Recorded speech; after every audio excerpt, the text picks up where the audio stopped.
questions we have discussed. And I just go to, I'm going to show you how you should have, how you should write a question, write an answer. And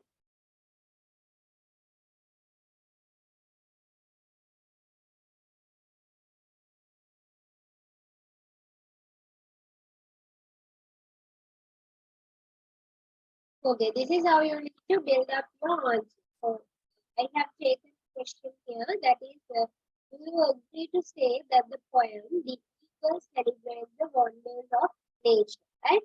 So obviously you have to write an introduction. You don't write the points like this, right? I have written them for you to explain it, and you don't write the points like this. Introduction. The first point you are writing it like an essay, right? So in the introduction, usually we write about the name of the poet, right? Name of the poet or the writer. Or else, if you are capable enough, you can use it with the start the answer with a beautiful quotation. Not a quotation from the poem. You know, some quotations, sayings are there. You can use it a quotation like that. Nature is our lifeline. So the poem Eagle, which is a nature poem, the poem Eagle is written by Alfred Tennyson, is a nature poem. And it tells us about the beauty of nature and so on. But do not write more than 6 or 7 lines in the introductory part, because you will not get marks just if you have written a lengthy introduction, you don't get marks only for that. You should have the points, and you should have written the facts correctly with evidence.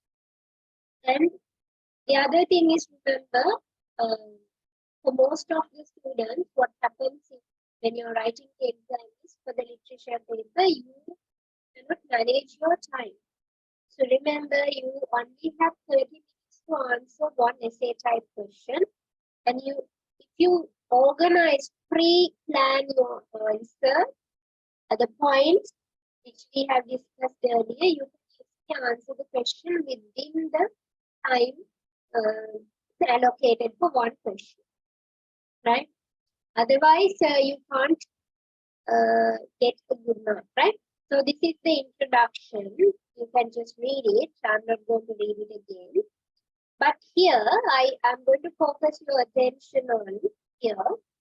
Now, in the first line, I have written the name of the poet and what theme this poem is, in which theme this includes. And in the second line, I have written something general about this poem, which we have, where we have done a brainstorming activity, where we wrote all the words that we get into our mind. Okay, right. And so it exposes the poet exposes the magnificent majesty of nature using the natural image of the powerful birds. Okay, so that is a statement, a general statement regarding the poem. And then I have written there, because this question consists of a part like you agree. So remember, you have to write not at the end of the answer, but at the beginning of the answer, you have to write whether you agree or not. Remember, right? Whether you agree with this or not. So I would agree that one, you have to select one, right? It is agreeable that Tennyson celebrates the wonders of nature using the powerful nature user. So if there is no question like do you agree, you have to write a thesis statement which signifies that what you are going to do in the rest of your answer. And as the first point, I have taken firstly, the poet brings out the eagle as a powerful symbol of nature in order to bring out the wonders of nature. And at the end of, after discussing under this point, I have again, so by expressing the eagle's power, grandeur, majesty, and strength, the poet celebrates the eagle's creation as a wonder of nature. Right? Now remember, when you are answering the question, the examiners are always the like always give marks if you have written relevant facts. So to make it relevant at the beginning of the passage also you are writing, I am writing for this, the wonders of nature. These are the keywords of the question, wonders of nature.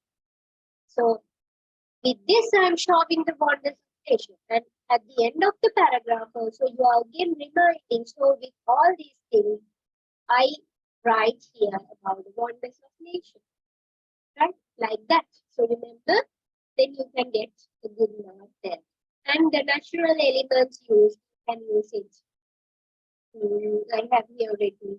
Secondly, the poet uses number of natural elements. And see the last line there. Thus, using several powerful natural images, the poet celebrates the wonders of nature throughout the poem. Then thirdly, the poet uses a sudden change of behavior. And the last line, by highlighting the sudden change and dual aspect of nature, the poet celebrates another wonder of nature, which is duality. Okay? This is a very simple answer, right? We can make it beautify. So after writing 2 or 3 points, 2 points also enough to describe them well. If you can write, and if you can manage time, you can write 3 points. And then after you are writing the conclusion, so see, in conclusion or to conclude, the poet Alfred Lord Tennyson successfully created the image of eagle, its behavior and sudden change in order to celebrate the wonders of nature. Moreover, he uses a number of natural elements to enhance the beauty and nature's wonderful creations. Therefore, it is evident that the poem in eagles celebrates the wonders of nature. Now, can you see that I have used these keywords again and again? And if you can replace these keywords with synonyms, that would be better. Right? Wonders, wonderful things, surprising things, amazing things, right? You can, if you can replace these keywords with synonyms, that would be better. But at least you have to use the keywords again and again to ensure the examiners you are writing to the question. Not you're not writing any irrelevant things there. Okay? I think it's really clear for you how you should answer. Right. So next, we are going to revise another